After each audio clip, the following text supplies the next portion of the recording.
আজকে দেখেই বুঝতে পারছেন একদম একটা নিরামিষ রান্না আপনাদের সাথে শেয়ার করব।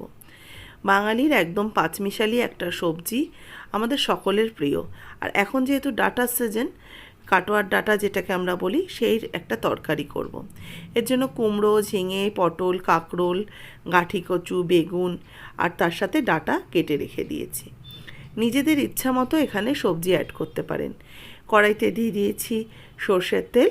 তেল গরম হয়ে গেলে আমি কয়েকটা বড়ি ভেজে নেওয়ার জন্য দিয়ে দিলাম।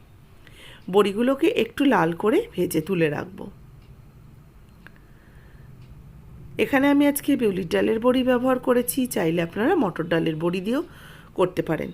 বড়িটা ভাজা হয়ে গেছে লাল লাল করে বেশ, এবার বড়িটাকে তুলে রেখে দিচ্ছি। ওই তেলের মধ্যেই ফোড়ন দিয়ে দেবো তেজপাতা, দেব 5 ফোড়ন আর শুকনো লঙ্কা। হাফ টিস্পুন 5 ফোড়ন দিয়ে দিলাম আর একটু শুকনো লঙ্কা দিয়ে দিলাম। ফোড়নটাকে কয়েক সেকেন্ড একটু ভাজা ভাজা করে নিয়ে কেটে রাখা সবজিগুলো একই সাথে দিয়ে দিচ্ছি। এই কাটোয়ার ডাঁটা খেতে কিন্তু খুবই সুস্বাদু। বিশেষ করে কাটোয়ার ডাঁটা যখন একটু মোটা হয় আর গোড়ার দিকের অংশটা, যে জায়গাটা শিকড় থাকে, সেইটা ভালো করে চেঁচে ফেলে দিয়ে অবশ্যই কিন্তু সেই দিকটাও পাঁচমিশালি সবজির মধ্যে দিয়ে দেবেন। অসম্ভব খেতে ভালো হয়। সবজিগুলোকে দিয়ে ভালো করে একটু মিশিয়ে নিচ্ছি ফোড়নের সাথে। এবার এর মধ্যে একটু লবণ ব্যবহার করব। দিয়ে দিলাম আন্দাজ মতো লবণ। লবণটা দিয়েও ভালো করে সবজিটাকে মিশিয়ে নেব। গরমকালে যেরকম এই আজকে যে সবজিটা বানাচ্ছি, বিভিন্ন রকম গরমের সবজি দিয়ে, কাটোয়ার ডাঁটা দিয়ে একটা মিক্সড ভেজ বা পাঁচমিশালি সবজি, বা বলতে পারেন এটাকে লাবড়া তরকারি। আবার শীতকালের সবজি দিয়েও তৈরি হয় দারুণ স্বাদের পাঁচমিশালি সবজি। 5 মিনিটের জন্য ঢাকা চাপা দিয়ে রেখে দিয়েছিলাম, যাতে সবজির যে জলটা আছে সেটা নিজস্ব জলটা বের হয়, আর সবজিটা এতেই কিন্তু অনেকটা সুসিদ্ধ হয়ে যাবে। এবার এতে একটু 1 টিস্পুনের মতো আদা বাটা দিয়ে দিলাম। আদা বাটাটা দিয়েও একটু কষিয়ে নেব। এখানে কাঁচা লঙ্কা বাটা ব্যবহার করিনি, চাইলে আদার সাথে 1-2 কাঁচা লঙ্কা বেটে একসাথে দিতে পারেন। তবে এই সব সবজি একটু হালকা হয় তো, সেই জন্য খুব বেশি কাঁচা লঙ্কা বাটা বা ঝাল ব্যবহার করব না, কারণ শুকনো লঙ্কা ফোড়ন থেকেও বেশ কিছুটা ঝাল বের হবে। এবার দিয়ে দিচ্ছি একটু হলুদ গুঁড়ো, দেব জিরের গুঁড়ো।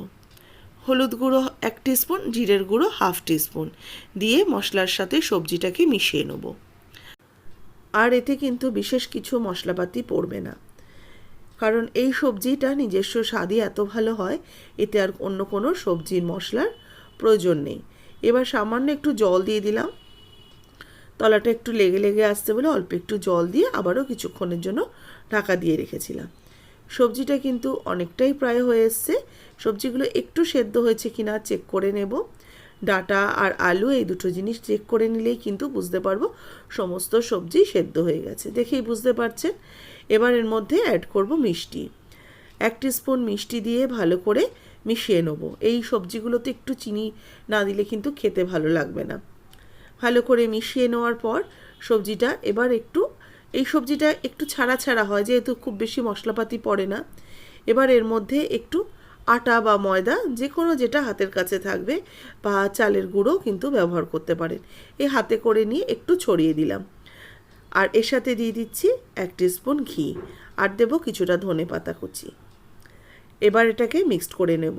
আটা বা ময়দা দিলে এই মাখো মাখো ব্যাপারটা আসে, তরকারিটা না হলে একটু ছাড়া ছাড়া হয়ে যায়। আর একটু ঘিয়ের ফ্লেভার আর একটু ধনেপাতা কুচি, দারুণ লাগবে স্বাদ। এবার নামানোর আগে যে বড়িটা ভেজে রেখেছিলাম, এটাকে হাত দিয়ে একটু ভেঙে ভেঙে দিয়ে দিচ্ছি।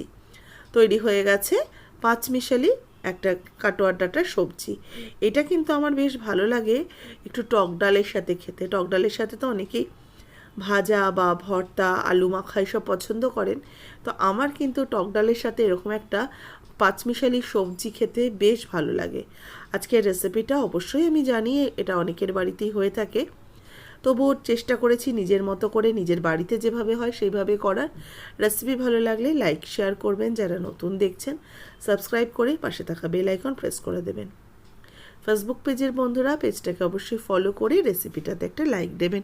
কেমন লাগলো অবশ্যই কমেন্টস করে জানাতে ভুলবেন না।